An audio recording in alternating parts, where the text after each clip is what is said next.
We're talking about Revelation chapter 13 tonight, and we've been on this subject for a little while, a couple of weeks anyway, where what we're doing, Revelation chapter 13, it's all about Antichrist and the Antichrist kingdom rising up, and we have to approach this in phases or stages. And let's go ahead. We're going to read the scripture here for Revelation chapter 13, and then we'll get back into it. But all the pieces, the things that we talked about the last couple of weeks, all of this applies to this scripture, and now we're adding to that what we've already discussed. So if you can remember the things that we talked about, that would be better. So let's read this. Revelation chapter 13, verse 1 through 4 is this first slide. And you can see a seven-headed beast rising up. This comes from John the Apostle. And I stood upon the sand of the sea, and I saw a beast rise up out of the sea. And remember, we talked about that sea. Most of the beasts come out of that Mediterranean Sea area, having 7 heads and 10 horns. Upon his horns 10 crowns, and upon his heads the name of blasphemy. And the beast which I saw was like unto a leopard. His feet were like, as it were, the feet of a bear, and his mouth is the mouth of a lion. And the dragon gave him his power and his seat, great authority. And I saw one of his heads, as it were, wounded to death. His deadly wound was healed. And all the world wondered after the beast. They worshipped the dragon, which gave power unto the beast, and they worshipped the beast, saying, who is like unto the beast, who is able to make war with him. And, I think that that statement right there, if you could actually see in your mind, or the vision that John saw when he saw this beast, unlike any other, rising up, it's very easy for him to conclude who is like this beast and who would be able to make war with him. And there was given unto him a mouth speaking great things and blasphemies, and power was given unto him to continue 42 months. We've said on many occasions 42 months is 1,260 days. It's also 3.5 years. It's based upon a 360 day per year, which is what it's not 365 days. The difference is 365 and a quarter is a solar calendar. 360 is a lunar calendar, and God uses the lunar calendar here for the timing. But this, knowing this, gives you insight in various different understanding of prophecy. So, but anyway, I'm going to go back to verse 5 here. And there was given unto him a mouth speaking great things and blasphemies, and power was given unto him to continue for 42 months. And he opened his mouth in blasphemy against God, to blaspheme his name and his tabernacle, them that dwell in heaven. And it was given unto him to make war with the saints, to overcome them. And power was given him over all kindreds and tongues and nations, and all that dwell upon the earth shall worship him, whose names are not written in the book of life of the Lamb slain from the foundation of the world. You notice in verse 8 it doesn't say some of the people of the earth are going to worship him. In that latter-day kingdom, it says all that dwell upon the earth. That's a lot of people, right? In that time, all that dwell upon the earth shall worship him, whose names are not written in the book of life of the Lamb slain from the foundation of the world. What that insight that gives us, if you're in around at that time, during that 42-month period, and your name is not written in the Lamb's book of life, then you are going to end up worshiping this beast. Verse 9, if any man have an ear, let him hear. He that leadeth into captivity shall go into captivity. He that killeth with the sword must be killed with the sword. Here's the patience and the faith of the saints. And here we see we've actually given names to these 7 heads. And you can see them up here. And I will guarantee you that, you can collect commentaries from, all these different prophecy teachers.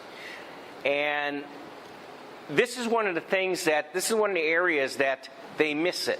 And the reason they miss it is because they get correct Rome. There's usually no disagreement that one head is Rome, and one is Persia, and one is Babylon, and one is Greece. They don't have that problem because for 2,000 years, people that have addressed the Scripture have said that those were 4 of the 7 heads. But then they don't know what to do with the rest of them. And so you get all these different ideas. Well, this head is this head, and this head means that, and this head. And they come up with all this subjectivity. But you know what? We took the approach. We looked at the book of Daniel for the heads. And it just coincidentally, and I don't believe in coincidences, I'm saying that almost out of sarcasm, but there were these 7 heads pointed out in the book of Daniel, and by applying them, I believe that we have the truth here. And actually what we've been teaching fits like a hand in a glove here. But so those 7 heads we've identified: Rome, Persia is actually Iran today, Babylon is where Iraq is, Macedonia is Greece, Egypt. All of your commentators seem to get this one correct, but they don't get it correct for the same reason. They get it correct only because they think about Moses, and Moses was significant in Egypt, and they say, well, Egypt must have been one of them. But that's not why Egypt is one of them. Egypt is one of them because in the days of the Ptolemies, when we talked about the king of the north and the king of the south, Egypt was the king of the south. That's why it fits here. Not because of Moses and the Pharaoh.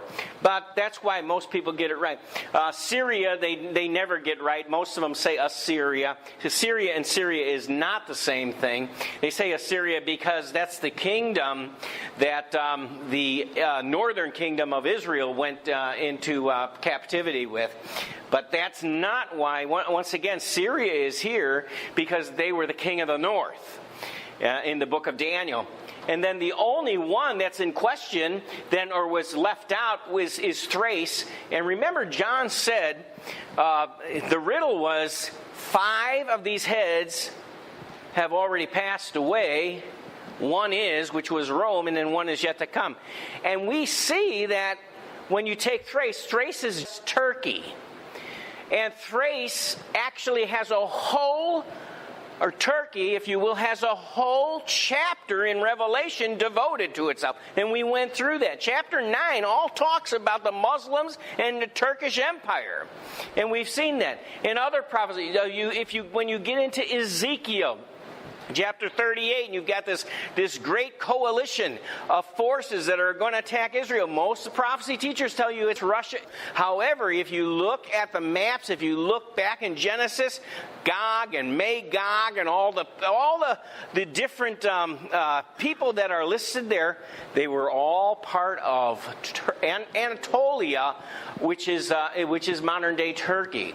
So there's good reason to believe that we're right on target with the identification of these heads. And of course, the one that's circled here, that was the answer to John's riddle where 5 had passed and one was, and that was Rome, and then one that had not risen yet was Thrace.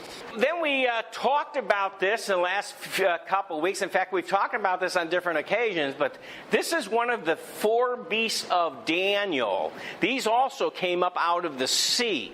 And we compared Daniel a lot with the book of Revelation so far. We said that this 4th beast, obviously, in fact, everybody seems to get this right in prophecy teachers, no matter who you pick up. Well, I shouldn't say everybody. There are some deviations there.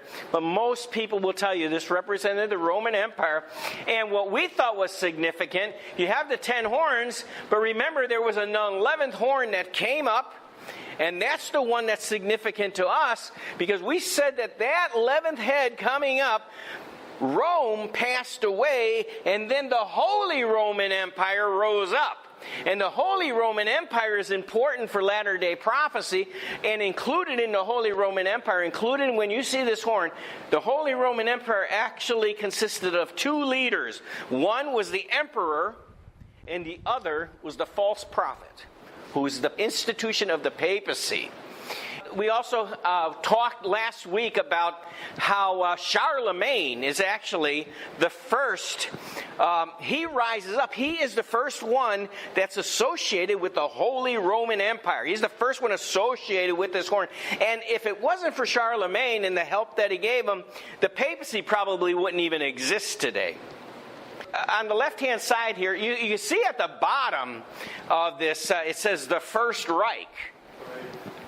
because that's exactly what the Holy Roman Empire was. Charlemagne was the beginning of the First Reich, which is the first German emperor or empire. So let's read on the side here under Charlemagne. Charlemagne reigned for 46 years with many wars and conquests. His kingdom spanned Germany, France, Switzerland, Austria, Hungary, Belgium, Spain, and Italy. So there's a good portion of the European countries there that it spanned. And that was called the Holy Roman Empire. And here's something that's interesting. After the Roman Empire had got established and the bishop had been appointed, and maybe we're getting into around 500, maybe 500 AD, there was a lot of talk about, the church is going to be usher in a millennium, 1,000 years of peace. Of course, there wasn't 1,000 years of peace, but there's this teaching of this millennium. And of course, the Bible in the Revelation talks about 1,000-year millennium, right? But what's interesting, the Holy Roman Empire continued from the time of Charlemagne for 1,000 years until Napoleon brought it down. I think that's highly coincidental. I'm not saying the 1,000 years matches prophecy. What I'm saying is it's just very coincidental that they had 1,000 years, because that's what they were teaching, that the church was going to rule for 1,000 years and then Jesus was going to come.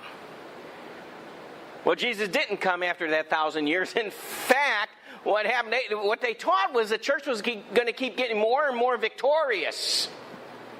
And what happened at the end of the 1,000 years? The Pope was thrown in prison. And really, he suffered a mortal wound. And the beast is supposed to suffer a mortal wound. And so that's what happened. But Charlemagne, he's the First Reich, and we have some information about the empire also. And you'll see here, I have his head here. Now, just because I have his head here, we said that the First Reich actually lasts for 1,000 years. The First Reich of the Holy Roman Empire lasts for about 1,000 years. Now, obviously, Charlemagne didn't live for 1,000 years. He's just the first one. We have his picture up there, okay? And we said the First Reich, just so you can associate the First Reich with Charlemagne. If you're German, if you're from Germany, or you consult some German teachers, for the most part they say, well, really the First Reich had to do not with Charlemagne, but Otto the Great. You can see some writing on the side under Otto's picture. Otto the First was also known as Otto the Great. He was king of Germany from 936 to 973. He was the emperor of the Holy Roman Empire from 962 to 973. And the term Holy Roman Empire was first used in 962 AD. And all that's true. And if you want to think that he's the beginning of the First Reich, then you can do that if you want to. But I'm pretty convinced that Charlemagne was the beginner, or the beginning of it. The Pope put the crown on his head.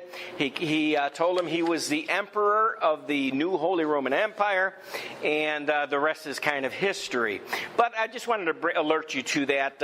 If you're doing some research on yourself, you might see that they say Otto is, but it doesn't really matter. Otto was part of the Holy Roman Empire. Yeah. I think they say it was the Ottoman Empire was the first Reich. Not Ottoman. Otto was the first Reich because they wanted to be German. Charlemagne's French. Yeah, Charlemagne, and that's true. And Charlemagne was French. And remember, we don't have it in this presentation, but Charlemagne's kingdom was divided into three. He was the king of the Franks. He became the emperor of the Holy Roman Empire. After his death, I think it was his three grandchildren took it over. It was divided into three parts. One was the kingdom or the nation of Germany. One was the nation of France. And the other one was the nation of Italy. And his grandchildren, I believe it's his grandchildren, they took over each section. And so, yes, by not saying that Charlemagne, a French guy, was the first emperor, then you have the German exclusivity. Enter, about 1,000 years later, after Charlemagne, enter Napoleon. Because Napoleon's the one who brings down the First Reich. What's interesting is Napoleon is the one who gives the mortal wound to the Pope, to the papacy, right? And now he's also the one who gives a mortal wound to the First Reich, or the emperor of the Holy Roman Empire and the papacy. So basically about the same time. Actually, the first pope went into prison 1798. And it was by the antics of Napoleon. Napoleon is, if you know anything about it, he's trying to take over all of the Europe to be his own emperor. In fact, he claimed himself to be emperor. So we put a big old red X over Charlemagne because what I'm trying to say here is the First Reich received a mortal wound. And if you just read Revelation chapter 13, it says the beast would rise up and then he'll receive a mortal wound. And we said before, a mortal wound means you die. And you don't come back. People that die don't come back to life, right? But the strange thing is, in this prophecy about the Antichrist, it says when the beast receives the mortal wound, he comes back. That's the miracle, right? That's the amazing thing. He comes back to life. Well, here's the thing. The papacy received a mortal wound, but they came back. The Holy Roman Emperor, the First Reich, received the mortal wound, and it came back. Whether you want to say that it was Otto or it was Charlemagne, in either case, the First Reich received a mortal wound. But it came back. We know it came back because we know Hitler. We know a lot about Hitler, and Hitler was the Third Reich. You can't have the Third Reich without the First Reich and the Second Reich. So we know there was a second one, right? So if the second one came, then the first one received this mortal wound, not the individual. And, of course, the title up on that slide is, I would like to know the truth of the fourth beast, right? You see, here we say the Holy Roman Empire was Germany, was the First Reich, and it received a mortal wound. Okay? This is where we get into, and I only bring this up because we mentioned it with Napoleon. I want you to get an understanding of what Napoleon... really what Napoleon was trying to accomplish. Napoleon rose up right after French Revolution. The French Revolution followed in Europe. It followed the Reformation. People were getting a lot of Protestants were getting free of the whole thought of being subservient and bowing down and kissing the Pope's feet, and a lot of people were rising up against papacy, right? Well, that's happening all in throughout Germany and throughout all the areas that were covered primarily by the Reformation. The interesting thing is that France was always the most loyal supporters of the papacy. There was a lot of Catholicism in France. But you have this revolution going on, and theirs wasn't really to become, because they were becoming Protestants, they were actually turning against all religion. I mean, they looked at the organized religion was the papacy, and they were trying to throw the papacy off their back, and they didn't want to submit to it anymore. They could see through it, if you will.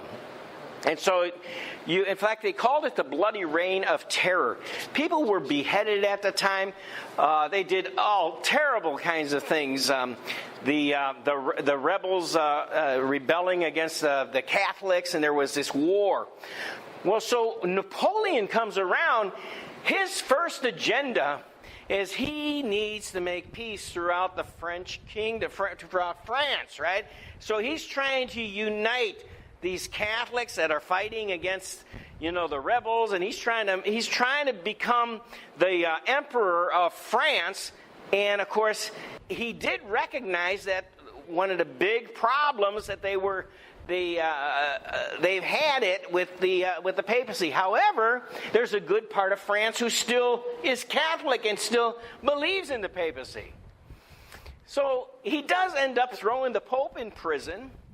And he initially seems to be anti-Catholicism, and I read that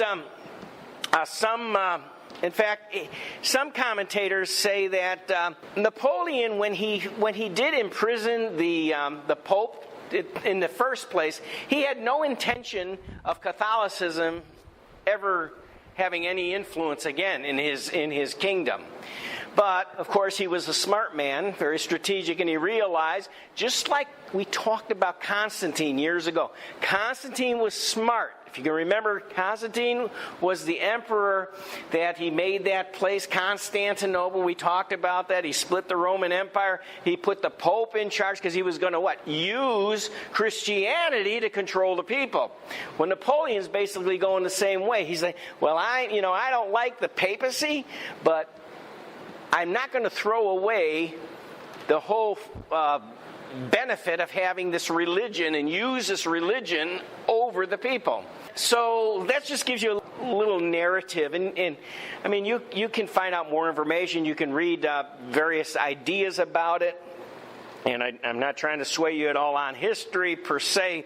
But let's get into just a couple slides on it so you can see what he did. So in this slide with the Pope Pius, I like that name.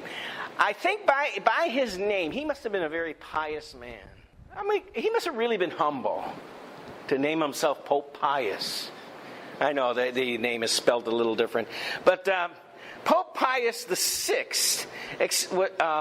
was expelled from the Papal States by French troops in 1798. If you'll remember, we added up to 1,260 years last time, and it came to 1798, and that's exactly when the Pope is thrown in prison. But let's read this. Pope Pius VI lived from 1717 to 1799. He reigned as Pope from 1775 till his death in 1799. At the outbreak of the French Revolution, Pius VI witnessed the suppression of the old Galician church as well as the confiscation of pontifical and ecclesiastical possessions in France. He saw an effigy of himself burnt by the Parisians at the Palace Royal. The French Revolution broke out in 1789, and he saw the events as a sign of opposition against the social order ordained by God, and also viewed it as a conspiracy against the church, and which would be the natural, that would be natural to assume that, especially if you were loyal to Catholicism. In 1796, French Republican troops under the command of Napoleon Bonaparte, invaded Italy and defeated the papal troops. General Berthier marched to Rome, entered it unopposed on 10th of February 1798, proclaiming a Roman republic, demanded of the Pope the renunciation of his temporal authority. And that was kind of a derogatory thing to say anyway, because he was insinuating that his authority was temporal. In other words, it was temporary, and now it's time to renunciate that. The Pope refused to do that. Upon his refusal, he was taken prisoner. There it is. He died on 29th August 1799, having then reigned longer than any other pope. So it's interesting that God kind of gave him the longest reign as pope, I think, to make him stick out and to draw our attention to what happened. The next slide talks about the Papal States. You know anything about the papacy? The papacy is not only a religion. The Pope is actually a king, and he actually is a literal king over an empire of his own, or a kingdom of his own, called the Papal States. You can see it. You can see it right here. I'll point to it here. Here you have Italy, and here's Rome, and Rome is inside the Papal States here. And the king, the Pope, is complete sovereign, has complete sovereignty over that. Even it's within Italy, but it's not part of Italy. So Rome is not part of Italy. Rome is part of the papacy. So anyway, the French Revolution proved as disastrous for the temporal territories of the papacy as it was for the Roman Church in general. When French invasion of Italy in 1796, the legations, which is the Papal States, northern territories, were seized and became part of the Cisalpine Republic. 2 years later, the Papal States as a whole were invaded by French forces who declared a Roman Republic. The Papal States were restored in June 1800 to Pope Pius VII, who took up residency once again, but the French under Napoleon again invaded in 1808, and this time the remainder of the states of the church were annexed to France, forming the departments of Tibur and Trasimene. With the fall of the Napoleonic system in 1814, the Papal States were restored once more. So it did keep coming back and forth, but this really damaged. This is the mortal wound to Catholicism. If the Papal States are taken away, then the Pope has nothing. He's not a king anymore. He has no territory. He has no kingdom, right? And so he lost all those, and then the new Pope, he got him back. Napoleon gave him back, but then Napoleon took him back away from him. Even though they returned, the only reason he got him back was because the Allies came and they beat over Napoleon, and they got the Papal States back to. Eventually back to the papacy, but then the Kingdom of Italy took them away. So, I mean, ever since that 1798, it's like the mortal wound hit the papacy, and it wasn't until Mussolini that they came back into the power that they had before. We'll look at Pope Pius VII here, and we read here he was captured also as prisoner by Napoleon. So 2 popes were made prisoner by Napoleon. When Pius VII subsequently, now he caused a problem. Look, he excommunicated Napoleon. If you are in the Catholic Church and the Pope excommunicates you, that means you have no hope for salvation as far as they're concerned. You are in hell, and you will be in hell forever. And so the Pope says, ha, ha, ha, I've excommunicated you. And Napoleon's like, I don't give a flip what you do. In fact, so Napoleon captures him. But anyway, it says, so he subsequently excommunicated Napoleon. One of Napoleon's officers saw an opportunity to gain praise, although Napoleon had captured the castle St. Angelo and intimated the Pope by, listen to this, I think this is funny, because he excommunicates him, so Napoleon turns around, he points cannons at the papal bedroom. And he did not instruct one of his most ambitious lieutenants, Lieutenant Radet, to kidnap the Pope. Yet once Pius VII was a prisoner, Napoleon did not offer his release. The Pope was moved throughout Napoleon's territories in great sickness at times, though most of his confinement took place at Savannah. Napoleon sent several delegations of his supporters to pressure the Pope on various issues, yielding power and signing a new concordat with France. The Pope remained in confinement for over 6 years and did not return to Rome until May 24th, 1814, when the Allied forces freed the Pope during a pursuit of Napoleon's forces. And you'll see in a little while why Napoleon, besides giving the mortal wound to the papacy, besides giving the mortal wound to the First Reich, which is the Holy Roman Empire, he also is further important for the rest of the fulfillment and the rest of prophecy. So we're going to see this now. Probably one of the most significant personalities in Bible prophecy, and you don't hear much about him, but you're going to see why he is. Napoleon Bonaparte was the greatest military genius of the 19th century. He conquered most of Western Europe and Egypt for France, while instituting reforms in these new territories aimed at guaranteeing civil liberties and improving the quality of life. See, he's embracing their whole idea. The reason for the revolution, they're trying to throw off all this dominating of the papacy. So Napoleon says, okay, I'm going to make sure that you have your civil liberties, and I'm also going to make sure that you can worship, because most of them were Catholic, right? And so you can return back to Catholicism. Those of you who are faithful to Catholicism, you're still going to have Catholicism, but you're not going to have that Pope. We'll have our own Pope. Well, that way I can control the Catholic Church. And so there was no papacy out of the papal states and out of Rome. So anyway, Here we read, Napoleon crowned himself. Now, the emperors of the Reichs of Germany, the Holy Roman Empire, they were actually crowned by the Pope. But Napoleon crowned himself as Emperor of France. By the way, now the First Reich didn't receive the. I mean, when Napoleon crowned himself as Emperor of France, there was still a emperor in Germany, and they were crowned about the same time. So Napoleon goes ahead and says, I'm the emperor. And there is no more Holy Roman Emperor. So he crowns himself Emperor of France in 1804. He introduced reforms intended to unify the revolution-fractured nation.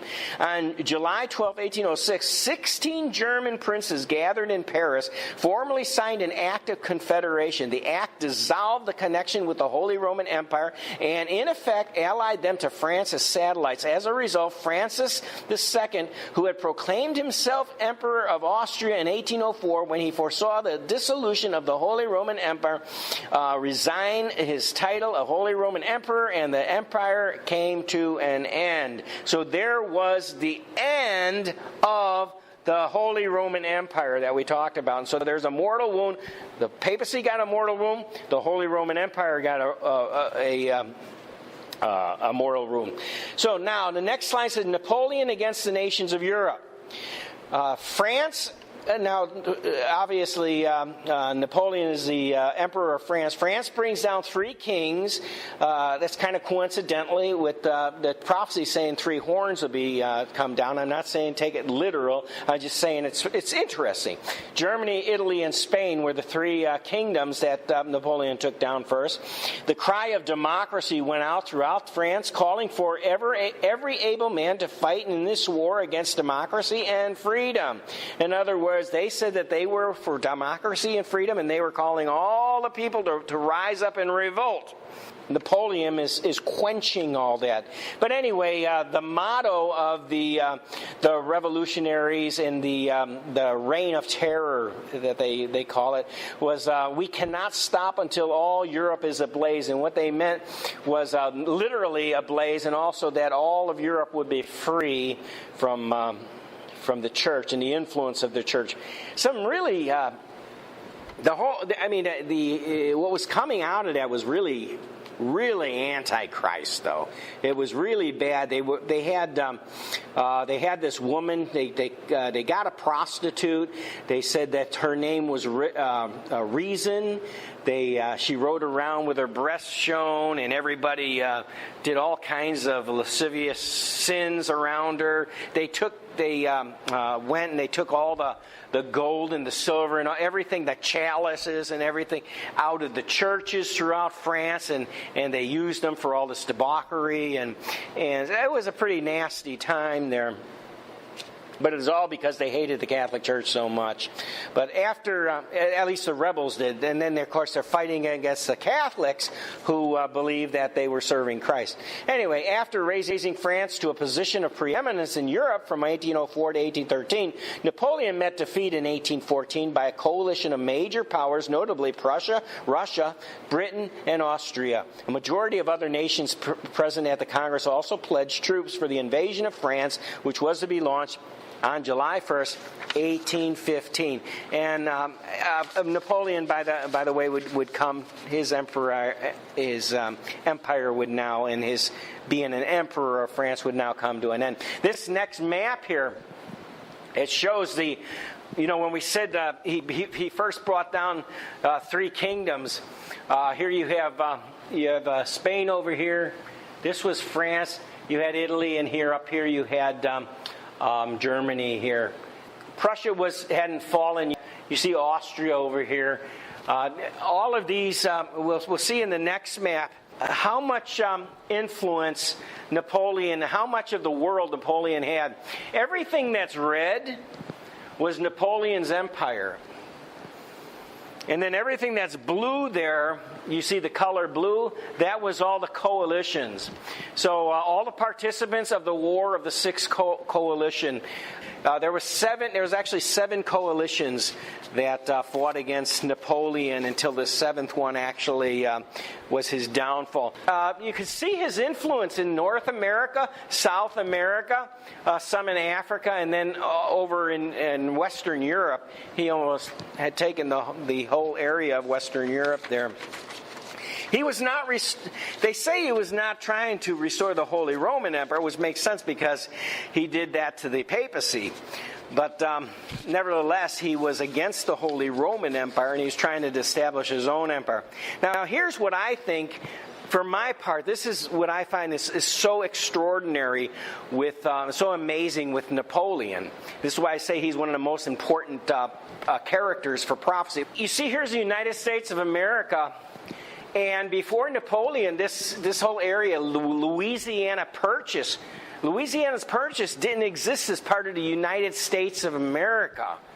And Napoleon sold them this whole piece for $15 million. I mean, that's almost chunk change for pastor. But and the whole point here, from 1803 to 1867, in just 64 years, the USA grows by leaps and bounds. Here's a little paragraph about some of the history here. And this is the thing that, this is what set the United States of America to be a powerful nation. I mean, this is what did it. And this is why it happened. Because Napoleon's empire was suffering serious financial needs, he made an incredible deal with President Thomas Jefferson in 1803. For $15 million, he offered the Louisiana Purchase. It was purchased by the United States from France in 1803. It included Arkansas, Missouri, Iowa, Minnesota, west of the Mississippi River, North Dakota, South Dakota, Nebraska, Oklahoma, nearly all of Kansas, the portions of Montana, Wyoming, Colorado, east of the Rocky Mountains, and Louisiana, west of the Mississippi River, including the city of New Orleans. All this was sold for $15 million. I wish I could have bid on that auction. Yeah. Not that I could have paid for it, but the U.S. acquired more than 500 million acres of the richest, most fertile farmland on earth. The USA increased in size by about 140%. And it became the United States of America. I mean, it was already United States, right? But, look how it increased by 140%. It just, this was the boom of their prosperity, right? And this is what it made, Trump says, let's make America great. This is what made America great. Napoleon! Go figure. So now the next interesting part, the person right around this time now, right around the fall of Napoleon, another individual is born. And his name is Otto von Bismarck. And they say he was the architect of the Second Reich. So Prince Otto Edward Leopold von Bismarck, a Prussian statesman, united the German states into one empire. Bismarck is noted for saying that the great problems of Germany would not be settled by speeches and resolutions, but by blood and iron. Remember the beast had iron legs? Remember the beast had iron teeth? It's kind of interesting. He said, by iron, and that influence of the Holy Roman Empire again. I think that it would do good to hear some politicians today. I love that statement. He says, because let's put the United States in there. I'm thinking, what if they stood up and say the great problems of the United States of America was not going to be settled by speeches and resolutions? That's what they're trying to do. No, we need something done, and we need something done sooner than later, right? And so I think that's. He was very wise from the German perspective, and very successful. Otto von Bismarck. He lived from 1815 to 1898. He was born on April 1st, April Fool's Day, 1815, at Schönhausen. He's considered to be the founder of the German Empire. For nearly 3 decades, He shaped the fortunes of Germany from 1862 to 1873 as Prime Minister of Prussia, and from 1871 to 1890 as Germany's first Chancellor. Now, what I'm going to tell you in a minute is the one who is the Emperor of the Second Reich. However, there's a lot of people in Germany who still would give the credit to Otto on Bismarck. Anyway, so the next slide shows us William I, whose name actually, if you're German, is Wilhelm. But he was the emperor of the Second Reich. Prussian King William I was proclaimed German emperor in the Hall of Mirrors at Versailles outside of Paris on January 18, 1871. He was made emperor after a coalition of German states under Prussia. Remember, Otto's the one that got all those coalition together. He's the architect. So he was made emperor after a coalition of German states under Prussian leadership was victorious over France in the Franco-Persian War. In 1871, the year that marked the emergence of Germany as a great world power, and this led to the declaration of the German Empire, Deutsches Reich, which means the Second Reich, in 1870, and the proclamation of King William of Prussia as German Emperor in Versailles in 1871. I would know the truth of the fourth beast, and here, oh, lo and behold, we have a Second Reich. So, as I was telling you, Germany, the Holy Roman Empire, they received a mortal wound under Napoleon, and now what happened? They rise back. You know, we've questioned for years, how will the beast receive a mortal wound and then come back? And God's done it several times prophetically. And here we have it back. So now we have the Second Reich. Well, we don't know how many there will be, but so far there's two, right?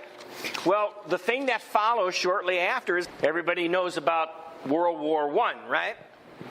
You mean World War I has something to do with prophecy? I would think so. In fact, we had... and I don't remember which one it was, but we actually had some prophecies that pinpointed the exact time. If you'll remember, we showed where prophecies, I believe it was from, it was either from Daniel or Ezekiel, went to the exact year for World War I to take place.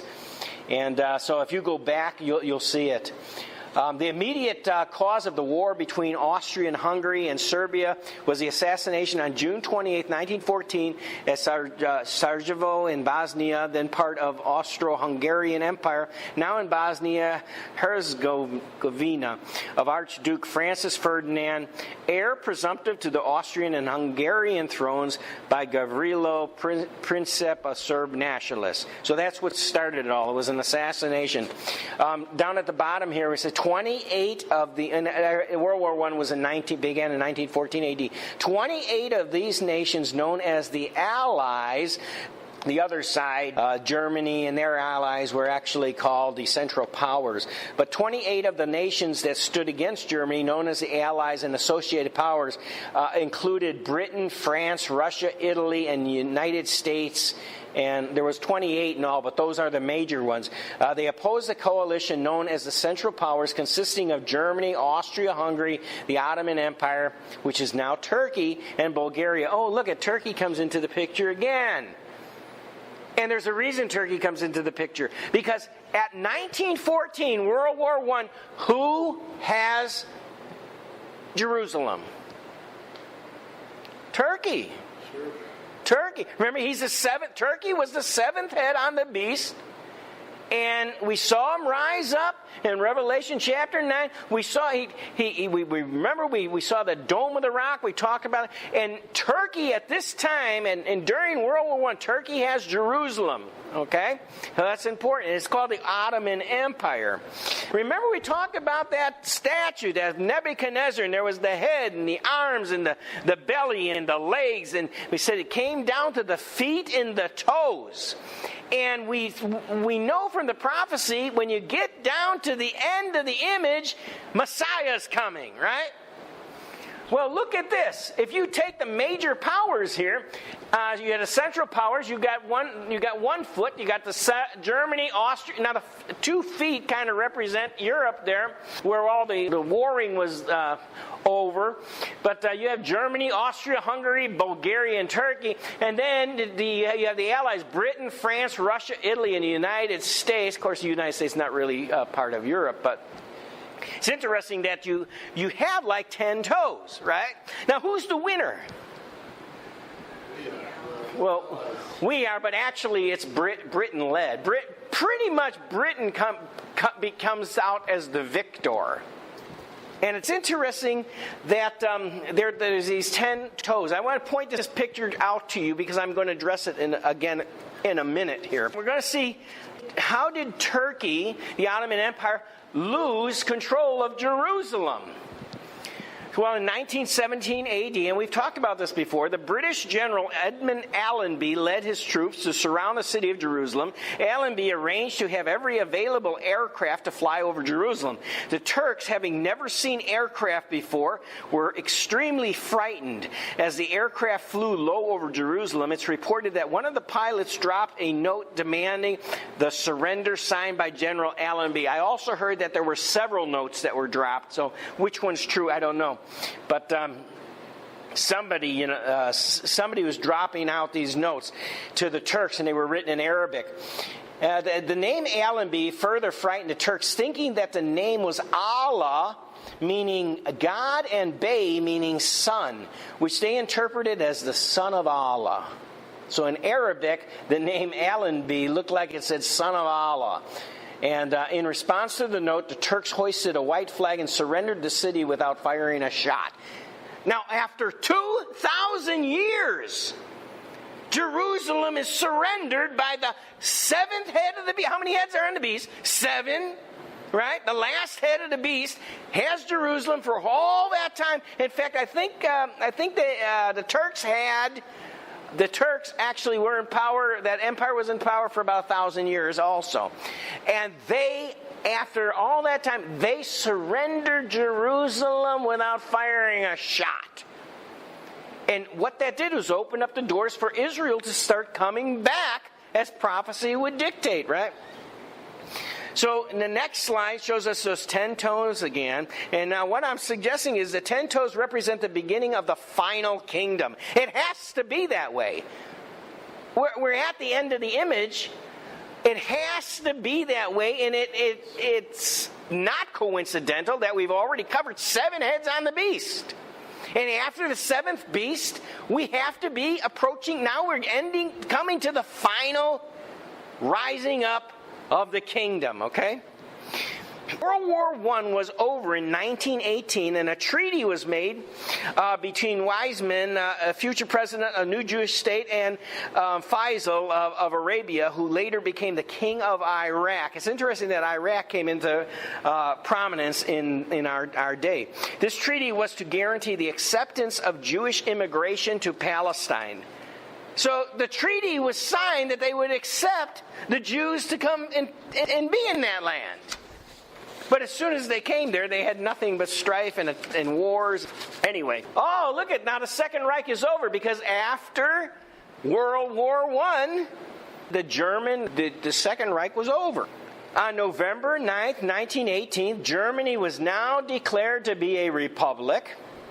Wilhelm II was forced to flee to the Netherlands, and so the curtain closes on the Second Reich and opens on the Weimar Republic. The Holy Roman Empire, Germany, the Second Reich, received a mortal wound.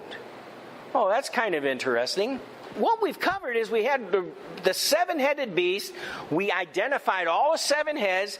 The last one was Turkey. Now Turkey has lost Jerusalem at the end of World War I.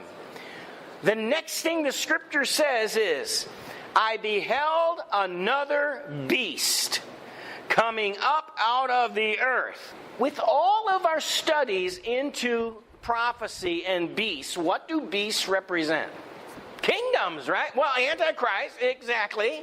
But kingdoms.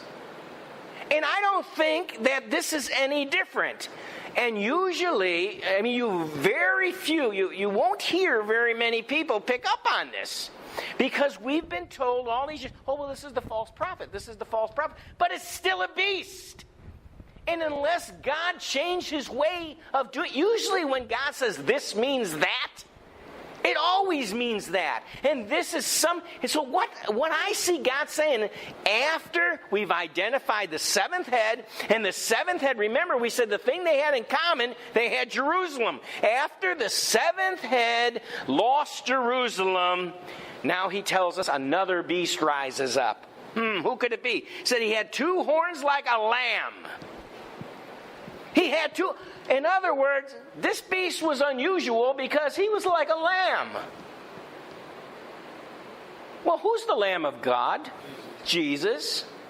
I think it's symbolic of saying that this beast says he's Christian. He pretends to be Christian. Well, let's read on here. So he comes out of the earth. He had two horns like a lamb, but he spoke like a dragon. Who's the dragon? Satan, right? And remember, in the first part of Revelation 13, it said about the beast, he said the dragon gave him his power, right? And this is important that you understand. The beast, the final Antichrist case, it's not ferocious and mighty because it's this great world empire, which it is. It's also energized by satanic power. This is Satan. At this time, at the end, Satan has been cast down. He's got 42 months left before he's thrown in prison himself. If you had 42 months left before you went to prison for 1,000 years, wouldn't you make the best time you could?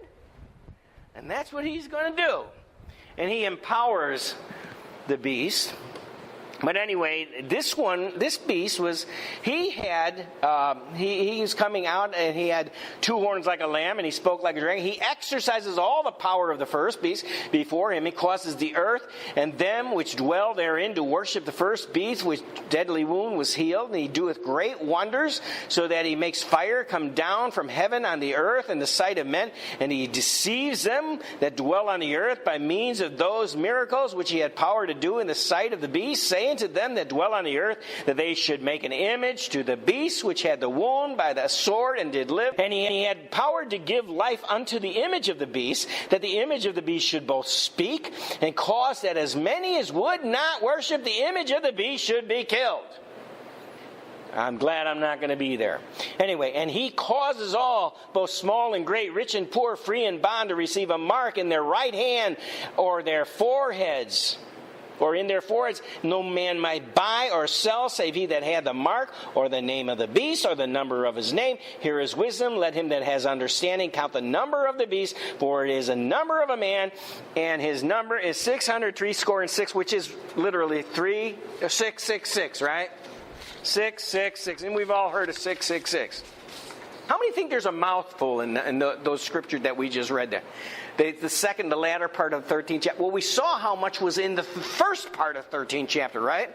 Remember, we're describing the Antichrist kingdom here. And there's a lot of details that he's just given us. He's just thrown it at us. And we have to understand what all that is. Now, if we go to this next slide here, I bring your attention back to the book of Daniel. And how many remember there were 4 beasts that came up? And we've talked about these 4 beasts. We've talked about it several times, many classes. We've talked about the meaning of these 4 beasts. Now, for 2,000 years of Christianity, almost everybody that teaches on it, tells us that, well, the lion represented, who knows? The lion represented, they equate it with the head of the image, Babylon. The bear represented Persia. The leopard represented Greece. The 4th beast represented Rome, right? And for 2,000 years we've been taught that. And nobody ever questioned it because we've taught that for 2,000 years. But let me inject this one thing. 2 things, actually. Number 1, remember,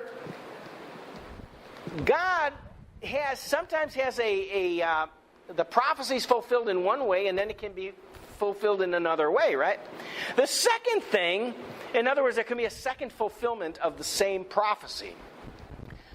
The other thing is that in Scripture, it's interesting because a lot of times God does say this represents like the head of, remember Daniel says the head of gold is Babylon. Daniel said that the silver would be the nation coming after him. And then elsewhere, he says that it's Medo-Persia. And he talked about, he named them, right? And we know the other one, the fourth one was Rome because Jesus was around in that day. And if you didn't read the Bible, you've seen the movie. You know they were Roman soldiers, right? But I find it really interesting that God never says about these four beasts, he never identifies them. And to me, it reeks. The fact that he doesn't identify, I mean, we've identified them, and for 2,000 years, prophecy teachers have identified them.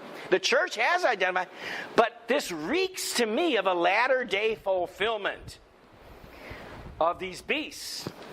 So, that being said, we're going to jump back to Daniel. Now, watch this. Next slide says, the first was like a lion. You see the lion with wings up there? The first was like a lion. It had eagle's wings. I beheld till the wings thereof were plucked. It was lifted up from the earth and made stand upon the feet as a man, and a man's heart was given to it. Did you know William I of England from 1066 to 1087, his insignia was lions? You see his shield there. And we're all familiar with Richard the Lion-Hearted, and his shield is there with the 3 lions. That was his insignia. And when we talked about Britain or England taking over Jerusalem, remember the Turks gave it up, the British headquarters in Jerusalem then displayed the emblem of the lion standing upon his feet, just like you see. What do you think the lion might represent? Anybody have a clue? England, Britain, United Kingdom. Yes. Yes.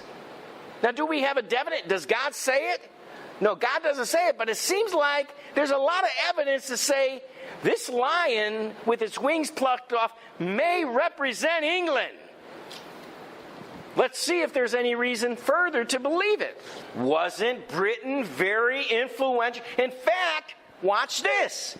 There's 7 heads on those beasts. Turkey being the last one. And when the last one comes, another beast rises up, not from the sea, not from the Mediterranean Sea. He said this one comes up from the land, and he's like a lamb. And then we go back here, and Britain was Britain was the one now that has Jerusalem. That's kind of interesting, wouldn't you say? Who had possession of Jerusalem? We've already answered that question. Britain, right? The British kingdom refused to uphold their promise guaranteeing a new Jewish homeland that the Jews could freely return to. Originally, the Jews were supposed to get that. But Britain reneged on it. Britain divided Palestine into 2 territories, making the Jordan River to be the boundary. The Jewish people everywhere felt betrayed by Winston Churchill. Winston Churchill was interesting because Winston Churchill was influential in the World War I and in World War II. And they felt betrayed by Winston Churchill. Because they didn't get the land that they thought they were supposed to. In fact, he did what he could to stop it. There would be no new state of Israel. All immigrants were now to become Palestinians. What are we telling them today? We need to divide up the land. Palestinians have to have their own country. Well, wait a minute. Wasn't Jordan given half the land? What are they? They're Arabs. Right? I mean, not really Arab, but they're the same. They're the same as the Palestinians. They already have their land. The people that live there, the Jordanians,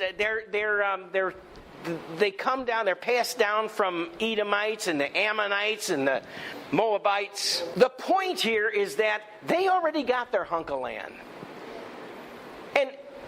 to give them any more. And then they keep taking away from Israel and saying, well, the Palestinians, they need more. They need more. They need more.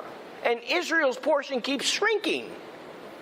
And our country has been dictating over and over, oh, we want to split up Israel. And they want to give them a little sliver, which is impossible for them to defend. And what will happen if Israel cannot defend when they're surrounded by 2 billion Muslims that want to kill them? They will destroy them. They will wipe them, just like Iranians, the Ayatollahs have said. They're gonna nuke them off the map.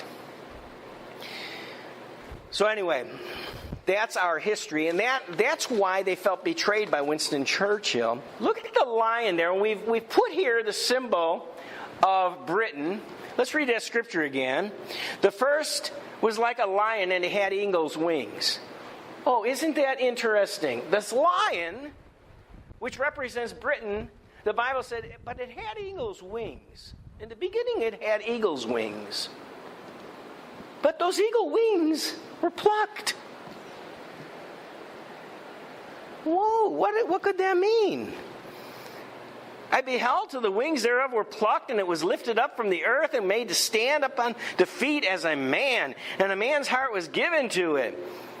During Queen Victoria's remarkable reign, the longest in British history, 1837 to 1901, the empire had grown by more than 10 times from a scatter of disregarded possessions to a quarter of the land mass of the earth and a third of its population. Oh, that's kind of interesting. You would think an empire that was the largest empire ever to exist, that covered a quarter of the land of the earth's mass, the land. You think that might be mentioned in the Bible somewhere? I think it's mentioned right here. It had changed the face of continents with its cities, its railways, its churches, etc. Now, let me tell you this about the. It said when we read about that other beast, it said it looked like a lamb. Everybody knew Britain or the United Kingdom. The leader of the United Kingdom is supposed to be Christian. In fact, if you go back to that time, you'll find out that there was a big teaching on a thing called British Israelism. They taught that they were Israel. You can track, they have genealogy that shows that Elizabeth, Queen Elizabeth, was actually the great-great-great-great-granddaughter of King David. And they've got the bloodline tracked. They said that the throne in England is actually David's throne. They claim to be Israel. Now, whether it's valid or not, there was a whole lot of teaching. There's a whole lot of people that believed that they were Israel. And there were prophets teaching at that time, prophecy teachers from England, teaching that they were the ones that were going to take over Jerusalem. And they did. Oh, isn't that interesting? That's kind of interesting. Anyway, so there's some history here. What can we say about these eagle wings? Where did we see eagle wings in the book of Revelation? We said the woman was Israel, remember? And to the woman were given 2 wings of a great eagle. So it looks to me like the 2 wings were torn off the lion and given to Israel. Just given to Israel. What could that mean? That she might fly into wilderness, into her place, where she is nourished for a time and a time and a half a time from the face of the serpent. What's interesting is the 2 wings of the eagle coming off the lion, and then 2 wings of the eagle being attached to Israel. Look at the next picture. Does this make sense? I think this makes sense. The wings were plucked off. Remember, why did we have Independence Day? Why do we have Independence Day? We broke away from Britain, right? We are the wings. And who's been given to Israel to help them out, to make sure that God's plan is done? It's been the United States of America. I think the prophecy's been sitting there ever since the time of Daniel. So going back to about 2,600 years, God said this. How did God know? Well, I should ask this. How, like the skeptics, how could Daniel have ever known? Daniel, he knew because God told him, and God knows everything. Praise God. Is this true or not? Look at the things I have. The bald eagle was designated as the national bird of the United States in 1782. You can see the insignias here. A familiar sign. The United States of America is actually equated with eagle's wings. Whether you want to, agree or not, it is equated with an eagle. You see it all over your money, right? Okay, so we had a lion and we had eagle's wings. And those eagle wings seem to have appeared on Israel, which really suggests that maybe this was Britain and the United States. Because there ain't nobody else in the world helping out Israel. Did you notice that? Everybody hates Israel except for some people in the United States of America still support them. It's getting bad, though. Not everybody in this country is supportive of Israel. We have allies, but they are only true friends. Right. And they're a democracy out there as well. And they're surrounded by the enemy. The same enemy who calls us the great Satan. How many beasts did Daniel see? 4 beasts. Okay, he had the lion in the wings. What was the next one? Well, let's look so you can remember. Oh, here's a bear. I wonder what that could mean. Behold, another beast, a second like a bear. It raised itself up on one side and had 3 ribs in its mouth between the teeth of it. And they said to it, arise, devour much flesh. Look at the image that they chose to represent their the emblem is a bear rising up on one side. We didn't choose that. Russia chose that. Right around, look at the timing. 1917. Right after England takes Jerusalem, Russia declares itself to be the bear rising up on one side. And the devouring of eat much flesh. Does anybody remember the Soviet Union? Does anybody think we might be on to something here? I do. I mean, maybe you don't, but I do. Let's go to the next one. We had another one. We had a leopard. So after this I beheld, and lo, another like a leopard, which had upon the back of it 4 wings of a fowl. The beast had also 4 heads. And here's the key. Dominion was given to it. Remember the beast in Revelation? Who gave the beast his power? The dragon, right? The dragon was a symbol of Rome. Who did Rome give the power of the Holy Roman Empire to? Germany. Remember he put the crown? They put the crown upon Charlemagne, who's the First Reich.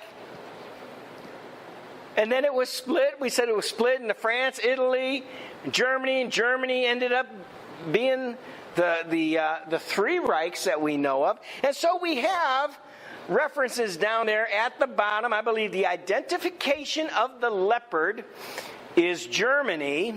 You can see, in fact, we have a Nazi symbol because what was Adolf Hitler? Adolf Hitler was the Third Reich, right? Now, we don't have to be really that intelligent or swift to look at that leopard and say, okay, if it represents the Holy Roman Empire and there's been 3 Reichs, how many Reichs are there going to be if that really represents Germany? There's 4 heads. There's 4 heads. There's also 4 wings. Is it possible? Is it possible that the Bible is saying that this leopard represents Germany, which is going to have 4 Reichs, it receives 3 mortal wounds, and then the 4th one will rise up. And doesn't that really answer to the Daniel's 4th beast being the Roman Empire, the horn coming up and going all the way into the Antichrist kingdom? All for over 2,000 years, we see that beast around, and we go through these 4 heads. Now, we haven't seen the 4th head yet. If we saw the 4th head, then it would be a done deal. I believe what God is showing us is He's showing us what's about to happen in our time. We're going to see it in our time. What are we talking about? The fourth Reich? People, and you can see it. They've been talking about it for some time. And, if you think about Europe, if you think about that whole area over there, who's in charge? I mean, who's really in charge? Germany's in charge. Also, is this like God? I mean, when you talk about mortal wound, after Adolf Hitler, did anyone think it was possible for Germany to come back into power again? Remember when it was split and part of it was in Russia? And in fact, one of the requirements at the end of World War III World War II was that Germany would be split up like that. In fact, it was split up in 4 pieces. From what my memory says, I don't have it here, but my memory tells me it was actually split up into 4 pieces. So here we have this handsome little devil, and I do mean devil.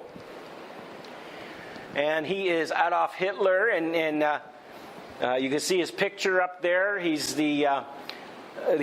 known as or equated with the Third Reich. In fact, people don't know about Charlemagne, and they don't know, about Wilhelm, and they don't know about Otto and the things that we've taught. They don't know about Napoleon, but they do know about the Third Reich, don't they? So let's look at the next slide. I would like to know the truth about the 4th beast. Now, before we put up the other Reich, so why not have Hitler up there as the Third Reich? So that's what we did. Okay, so right about the same time as Hitler rises up, do you remember who his buddy was in Italy? Mussolini. Oh, remember we brought up his name before. Let's look at the next slide here. The Papal States and Benito Mussolini. By 1861, much of the Papal States territory had been conquered by the Kingdom of Italy. Only Lazio, including Rome, remained under the Pope's temporal control. In 1870, the Pope lost Lazio, and Rome had no physical territory at all, not even the Vatican. Talk about a mortal wound. Is it possible that Rome, that the Vatican can rise up after receiving this mortal wound that Napoleon began to inflict upon him? Oh, look at it. Rise up the fascist leader, Mussolini. Italian fascist leader Benito Mussolini solved the crisis between the unified Italy and the Vatican by signing the Lateran Treaty, granting the Vatican city-state sovereignty, and he gave them all the Papal States back. And since that time, the Vatican has been rising back up right in front of our eyes. In fact, here's something that most Americans do not know, because there's a lot of Catholics in the United States of America. But who did the Pope support in World War II? Germany, Hitler. And why? I mean, if you think about it, it makes sense. Because Germany was the Third Reich of the Holy Roman Empire. And it's the emperor that gives power to Catholicism. That's why they supported it. They were in favor of Hitler. Besides, they don't like Jews. Let's get rid of them, right? So they were behind that. Wow, this is really interesting, I think. Here we've got the Pope and Mussolini. Mussolini for his part, was very public in his effort to curry favor with the Vatican. By December 1922, he ordered crucifixes to be placed on the wall of every classroom in the country, then in all courtrooms and hospital rooms. He made it a crime to insult a priest or to speak disparagingly of the Catholic religion. When's that coming to America? I'll be in trouble. He required that the Catholic religion be taught in elementary schools. Not Catholic schools. Public elementary school. Mussolini recognized he needed the church to help create genuine popular support for his dictatorship. Oh, that kind of sounds like the wisdom of Napoleon.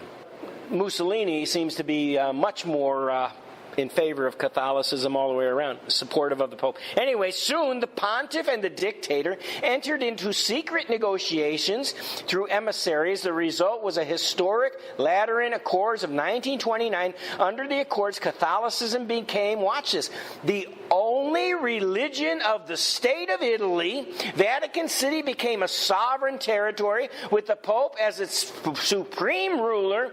The church officially recognized Italy and diplomatic relations were established. The state extended mandatory religion instruction to the secondary schools, not just elementary, and recognized religious marriages. And also, did you know that there's only one religious head that has a seat in the United Nations? The Pope. Well, how did he get a seat? Because he's a king. He's a king over Vatican, the Papal States. He's a king. He's sovereign, and he's a nation. He's a leader of a nation, and that's why he has the right to sit there. So he's a religious leader over the United Nations, and he's a king over sovereign territory. You think when the Pope speaks, the United Nations might pay attention? I think he has a voice. He certainly has a voice in Europe. And the things that are happening, you know how we talked about the Muslim, the immigrants, the Syrian refugees coming in, and how you had the clay and the iron mixed up. Did you know throughout all of Europe, the nations consist of between 20% at its lowest to 30% at its highest. Muslims are already in throughout Europe. 20 to 30% of Europe is already Muslim. They need a religious leader. And they don't need a religious leader that will rise up and call for the Crusades. They're afraid. Europe is afraid they're going to offend the Muslims and they're going to have war all over. They don't want to stir up all these Muslims in a crusade in their own land. They need someone with the knowledge to unite these two religions together. Who's the man for the job? The Pope. And how's he going to do it? Because although I know you all think that Mary, those apparitions of Mary, are supernatural and are all from God, I know you all think that. But I think the Pope has some influence in this game that's being played. And I don't doubt that there's supernatural things going on. But wouldn't it be interesting if you could find a man on earth that could unite Catholicism and Islam together with supernatural apparitions that he controls? Enter Mary. Wow, it's getting good. Okay, so many people have asked this, and some people, in fact, after World War II, they thought, well, I thought that was the Antichrist. I thought the end should happen. Some people were expecting the end to happen in World War I. But here we are. But in answer to your question, what was Hitler the Antichrist? Well, remember we said they had the 4 heads on the leopard? Well, it's just coincidentally, it also had 4 wings. There were 4 primary or main men in the Nazi party. It was Hitler, Himmler, Goebbels, and Hess. You can look that up anywhere. They were the 4 main players in Hitler's Germany. So all of these things, A through I on the bottom underneath Hitler's picture there, those are all facts that will point to the Antichrist. Biblical facts. Watch this. Number 1, Antichrist is supposed to have an insignificant beginning. Anyone who knows anything about Hitler knows he had an insignificant beginning. In fact, he was so insignificant, he was nothing until he got himself involved in the occult. Also, let me throw this in. We've talked about that seed of Satan. Remember, it says that the dragon gave the beast his seat? And that seed of Satan that came from Pergamos is in Berlin. And it was in Berlin at the time. He had an insignificant beginning. He was a political and military leader, which the Antichrist is supposed to be. He had a propaganda minister or a false prophet whose name was Goebbels. He had Rome as an ally, who was Mussolini. He persecuted the Jews for 7 years, and the last 3.5 years was by far the worst persecution. Does that sound true, like the tribulation period? Yes. Hitler tattooed a number on the Jews' bodies, giving them both a mark and a number. Hitler had his own mark, the cross, the swastika, which he is identified with. In fact, I don't care. Nobody knows anything about anything we've talked about from the beginning when we started the book of Revelation teaching.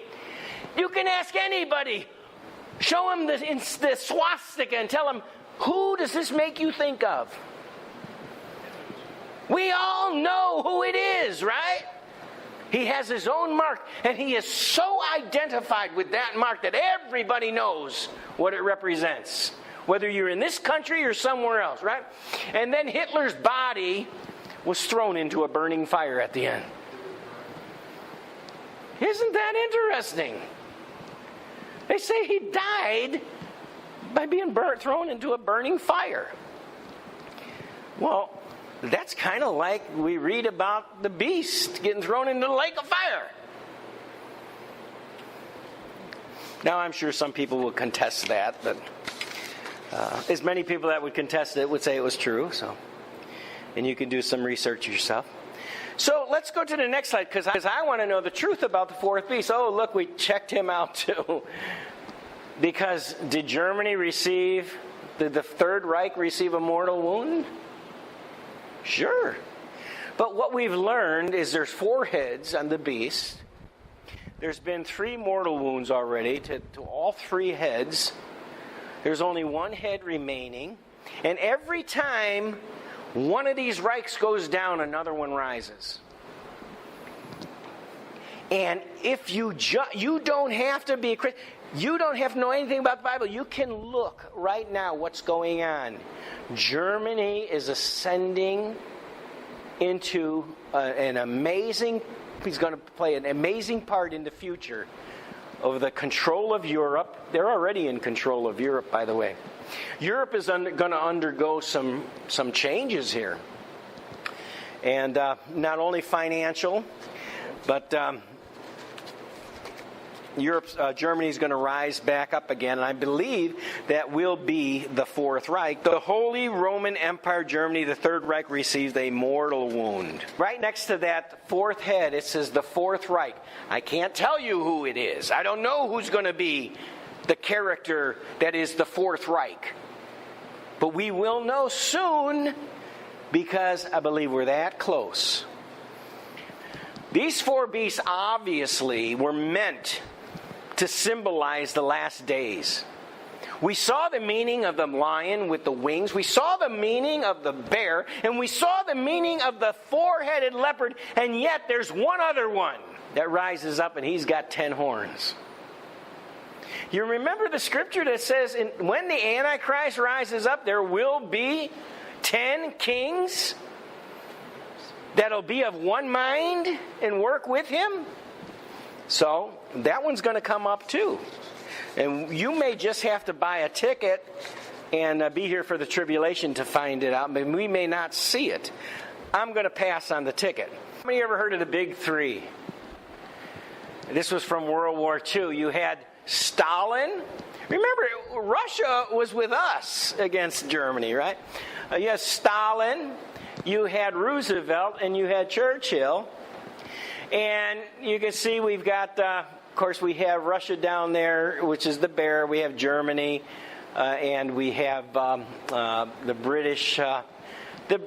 The lion with the wings represents Britain and the United States. But throughout all of this, the next slide shows us those 10 horns. What have they been trying to accomplish all the way down through history?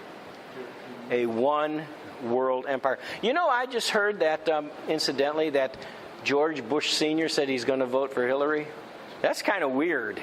And he's Republican, and that's kind of strange. But anyway, all of Europe is in favor of a new world order. Both Democrat and Republican, for the most part, are in favor of a new world order in this country. All the way through the Bible, they've been pushing this unity, this Roman Empire. Remember, you've heard many people historically say, the revived Roman Empire, the revived Roman Empire. And what is that? A one world empire, right? We started reading about that beast rising up. And it had 2 horns, remember? Let's go back to that. There's a 2-horned beast rising up out of the earth. This is supposed to represent the 2-horned beast rising up out of the earth. The scripture says, and he had power to give life unto the image of the beast, that the image of the beast should both speak and cause that as many as would not worship the image of the beast should be killed. This beast, the 2-horned beast, was able to breathe life into an image of the beast. What would the image of, we talk about a 7-headed beast. What would the image of that beast look like? 7 heads, right? If I make an image of Laura, she's going to look like Laura. Right? If it's an image of Brandon, is it going to look like George? No, it's going to look like Brandon. What the scripture says, it mentioned a beast, and then it says that the next beast was going to breathe life into the image of that beast. What is an image? An image is a picture. It's a graphical representation, right, of something. It's an image, a picture. And it says that this beast that rises up will breathe life into this picture. This image. I believe what we have here is the image of the one world government. And it's saying that this beast is the one who gives life to this image. Who historically breathed life into the image of the one world government? Who was the one who breathed life into the image? In other words, you got an image, but who made it come to life? Who made it materialize? This beast rises after, remember you got the 7 heads, so you have the 7th head appears. That was Turkey. Turkey lost Jerusalem. And then a 2-horned beast rises up, takes over Jerusalem, remember? And some beast breathes his life into an image of a one world government. How much have we heard New World Order, New World Order, New World Order? Every president, Republican or Democrat, it doesn't matter. Congressmen, senators, they're always talking about the New World Order, the new world. Well, let's see what happened. Did you ever hear of the League of Nations? There was the League of Nations. League of Nations is interesting, but it is because it is the first time that this image of this one world empire, we're not talking about Europe, we're talking about an empire that's supposed to rule over the whole world. Somebody Somebody wrote down the master plan in 1918 as one of his 14 points summarizing Allied aims in a World War I. The United States President Woodrow Wilson presented a plan for General Association of Nations. The plan formed the basis of the Covenant of the League of Nations, the 26 articles that served as opening rules for the League. The covenant was formulated as part of the Treaty of Versailles, which ended World War I in 1919. Although President Wilson was a member of the committee that drafted the covenant, it was never ratified by the U.S. Senate because of Article 10, which contained the requirement all members preserve the territorial independence of all other members, even to the joint action against aggression. During the next 2 decades, American diplomats encouraged the League's activities and attended its meetings unofficially, but the United States never became a member. The efficacy of the League was therefore considerably lessened. However, this plan, this image created by Woodrow Wilson, the United States of America, became the League of Nations, which is the predecessor of the United Nations, which is supposed to be a governing body that controls the whole world. It's the United States of America who breathed life into this image. Notice that here's a picture of the League of Nations. Here is a list of all the nations that were a part of it. Now, the United States is not in there. But you can think of a major country, it's in there. They all agreed that this would keep, that what they were trying to do is prevent, the whole purpose of the League of Nations was to prevent another world war. Again, I ask, who breathed life into the image of the beast? And I got a clue up there. We used to play, with my grandson, we used to play Blue's Clues. Okay, find a clue. It's a clue, it's a clue, it's a clue. Well, there's a clue up there. Does anybody see what it is? The flag. The flag. I believe the United States of America is the one that breathed life into it. Look at the heads here. You know how the United Nations is set up? This was set up similar. This is the predecessor. All the nations were supposed to have representation, but there were permanent members. Now, in the Bible, it says the beast has 7 heads. What do we have here? We have France, Japan, Britain, Italy, Germany, and the USSR. There's only 6 heads. There was supposed to be a 7th head there. You know who the 7th head was supposed to be? U.S., right? Interesting, the beast only has 6 heads. But the Bible says this, in its fulfillment, it'll have 7. The whole purpose of the League of Nations was to prevent another world war. Well, Japan did something and attacked somebody, and they got mad at Japan, so Japan quit. And Germany decided they were going to, cause World War II, and so they quit. And these nations fell out because they didn't want to listen to the rest of the nations, right? And so, watch this. The image of the beast, which was the League of Nations, received a mortal wound and ceased to exist. But it provided the groundwork for the United Nations. The one world government received a mortal wound beginning 1939. It was replaced in April 8th, 1946, after World War II. The League of Nations was superseded by the United Nations. If you wanted to describe this to John, you could say, and I saw a beast. It was unlike anything. And then there was this other beast that rose up and breathed life into the image of this beast, and it came to life. But that beast received a mortal wound. But then it came back to life.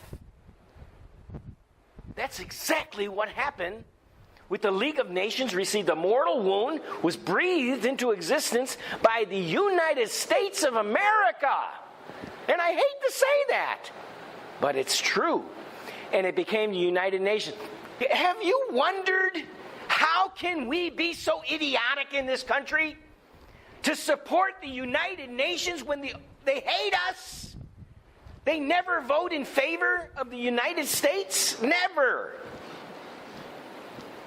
They're all against Israel except for us. Why do we continue playing this game? And, oh, by the way, when the new one came up, we joined. See, we wouldn't join the first one, but not only do we join it, the presidents keep saying, let's support it, let's support it. In fact, there's many of your politicians want to surrender our sovereignty to the United Nations. They want to take away your weapons to the United Nations. They want the United Nations to be in charge. Yes? In the late 90s, when Misty was in the Marine Corps, they tried to make all the United States soldiers wear United Nations uniforms, and the Marine Corps balked, and they, as a unit, refused to do it, and so it kind of faded away. But it'll come back. It'll come back. Pictures of the It'll come back. ones they were trying to push. Now, if you think I'm trying to scare you, I am.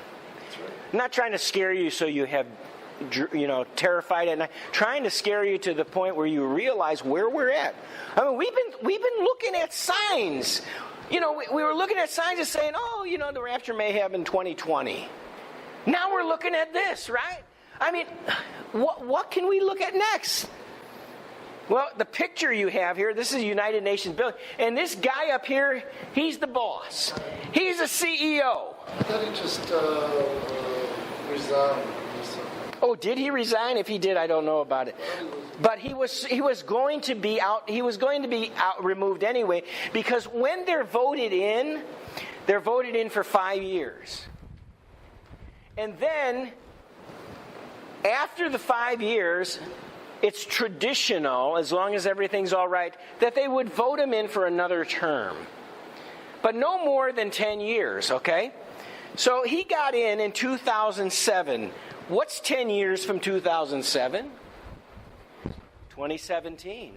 Oh, so he's in charge of the Security Council. The Security Council is the one that's the one with all the power. So, in other words, we are in 2017, we're getting, earlier, we're getting another leader over the United Nations. As if we don't need anything else. What were we saying? They just had him, they just showed him on TV just the other last And he resigned. few days. I can't remember exactly what they were saying about him. Well, what I heard is that, well, I'm not going to get into it.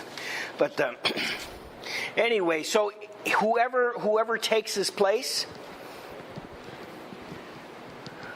the people that are voted to these positions, he's still the one? Says he's Still the one? Okay.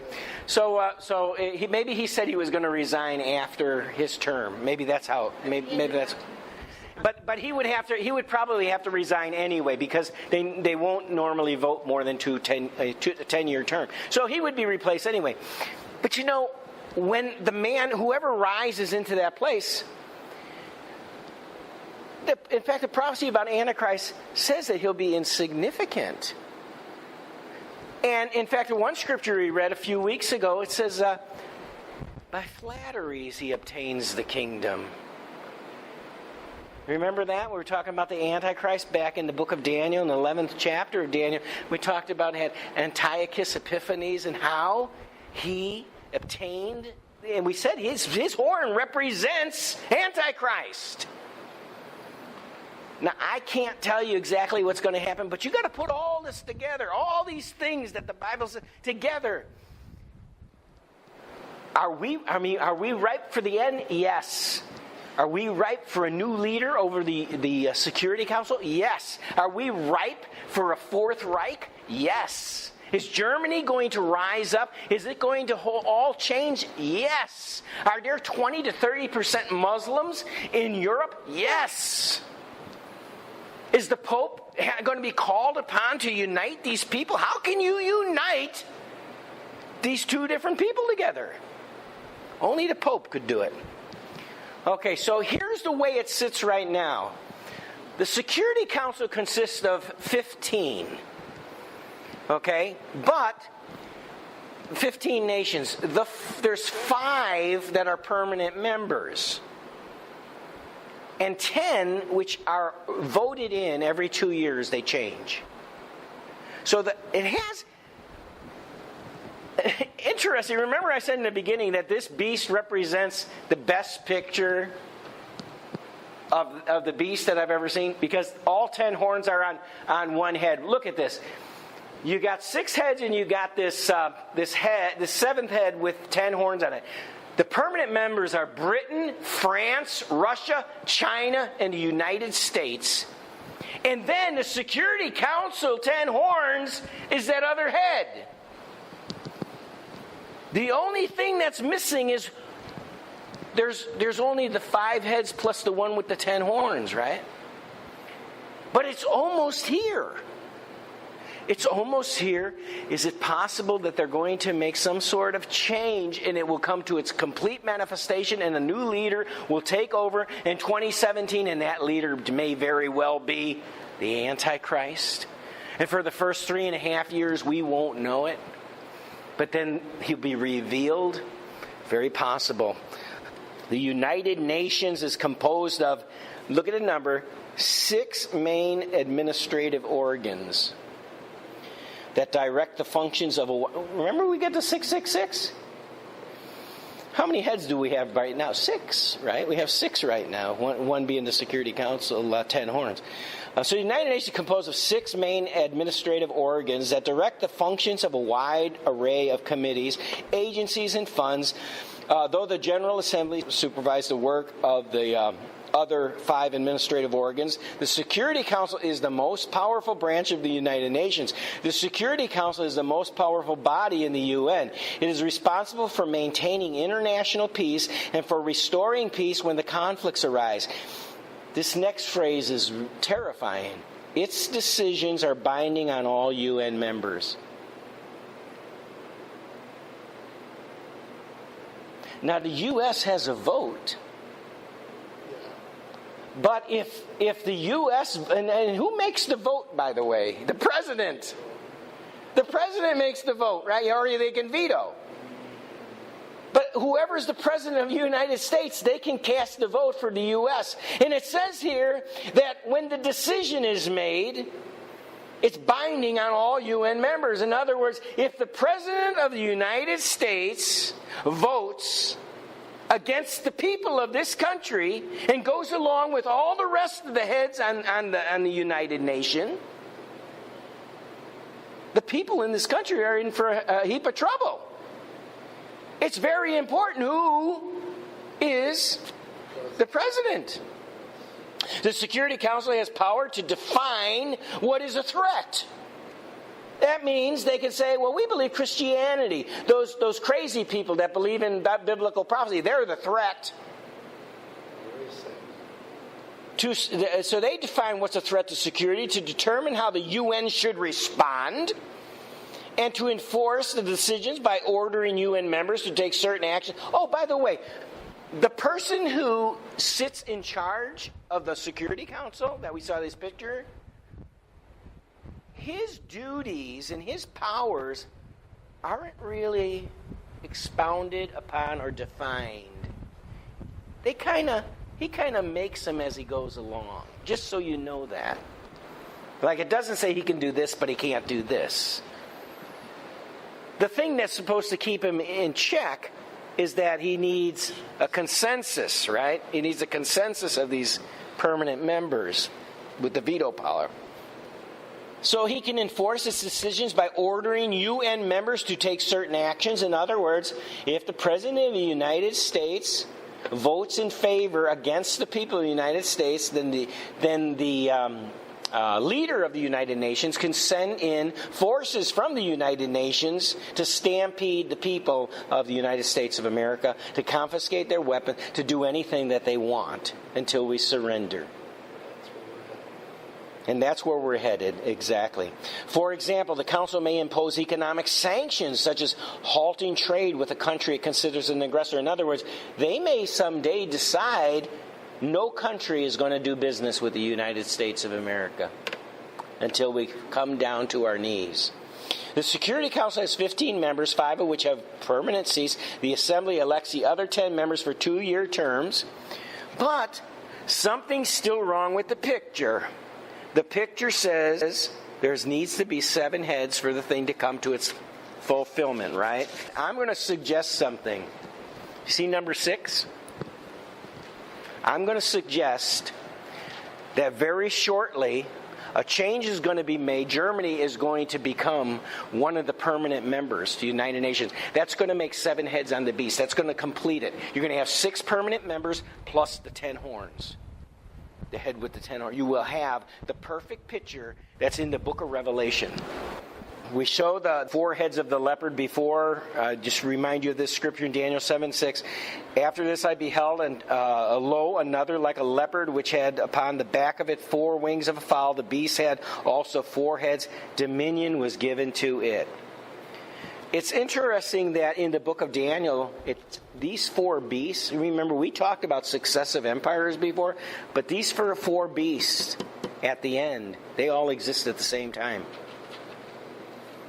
They're all here at the end.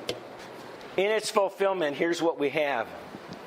When we get all done, when this beast, this world empire, this is not just an empire. This is a world government. When this finally, in its fulfillment, is there, it's interesting that when you first are exposed to Revelation chapter 13, it talks about the beast, but it doesn't mention the woman. It just says the beast receives a mortal wound. But then when we see it again, as in Revelation 17, when it's talking about Babylon the Great, because it says that she rides on the beast. Well, right now, she's really not in that position. And that beast is not in that position. It's not in its entirety yet. So here's the things that are going to happen. And I'm on shaky ground here because I'm telling you things before they happen. I'm telling you what I see before, but it's all in the Bible.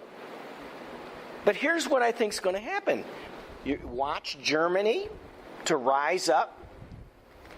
All these European countries, they're going to have a new constitution or something. They're going to submit to Germany's sovereignty. That's going to cause, they're going to have an emperor, just like they have all the way down through history. The First Reich, the Second Reich, the Third. Now, he's going to accomplish what Adolf Hitler tried to do. He's going to be the Fourth Reich. He's going to be the emperor. But after that happens, or in the same timing, all of the United Nations, the permanent heads, they're going to agree Germany needs a seat as a permanent member. Why? Because of their economic capability. And so they're going to give Germany that seat. I am Prophet Ron is telling you this, okay? Now, maybe it's not true, and I'll stand, if it doesn't happen, then I was wrong. But I'm saying this is what I see. So then the 7th head, the one that's missing will be Germany. So you're going to see the Fourth Reich. You're going to see Germany take a position. And then you're going to see the Pope called in to unify the religions together starting in Europe. There's going to be a tremendous manifestations of the apparitions of Mary. Because remember, the beast makes the image speak. And what is an apparition of Mary? She's an image that's speaking. It not only makes the image speak, but it makes the image bleed. How many have seen the bleeding statues, the crying statues? These are false miracles. All this is coming. And then you're also going to see in 2017 or sooner, you're going to see a new leader in the United Nations. And the question is, will he be the Antichrist? Now, he may not initially. What if the guy that's elected, he's not really the Antichrist, but he gets shot? At the time it's time for the Antichrist to take his position, that one's put out. And then they don't like the Antichrist, but they try to take him out, and they take him out. He loses his life, but then he rises from the dead. Just like we've been talking about.